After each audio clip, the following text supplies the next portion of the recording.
47 வருடங்களுக்கு பிறகு திறக்கப்பட்ட திருச்செந்தூர் ராஜகோபுரத்தின் மேற்கு வாசல். சுப்பிரமணிய சுவாமி கோவிலில் உள்ள பிரம்மாண்ட மேற்கு வாசல் கடந்த 1988ஆம் ஆண்டு முதல் மூடப்பட்டுள்ளது. முருகனின் மூலஸ்தானத்தின் பீடத்தை விட இந்த கோபுர வாசல் உயரமாக இருப்பதால்தான் இந்த மேற்கு வாசல் எப்போதும் அடைக்கப்பட்டே இருப்பதாக சொல்லப்படுகிறது. கந்த சஷ்டி விழாவில் முருகன் திருக்கல்யாணத்தின் போது நள்ளிரவில் ஒரு நாள் மட்டும் இந்த வாசல் திறக்கப்படுமா?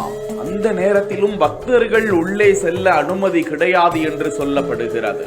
தற்போது 300 கோடி ரூபாய் செலவில் கோவிலில் திருப்பணிகள் நடந்து வரும் வேளையில் அந்த மேற்கு வாசல் திறக்கப்பட்டிருக்கிறது. அந்த கதவுகள் புதுப்பிக்கப்பட உள்ளதாகவும், இந்த பிரம்மாண்ட மரக்கதவு அம்மன், முருகர், பைரவர், கையில் அரிவாளுடன் சுடலை மட சுவாமி, பத்திரகாளி என நூற்றுக்கணக்கான கலை சிற்பங்கள் அடங்கிய கதவு. அந்த சிற்பங்கள் அனைத்தும் தற்போது புதுப்பிக்கப்படும் பணி நடக்கிறதா? இந்த பணிகள் முடிந்த பிறகு பக்தர்கள் இந்த மேற்கு வாசல் மூலமாக கோவிலுக்குள் அனுமதிக்கப்படுவார்களா என்பதை பொறுத்திருந்து பார்ப்போம்.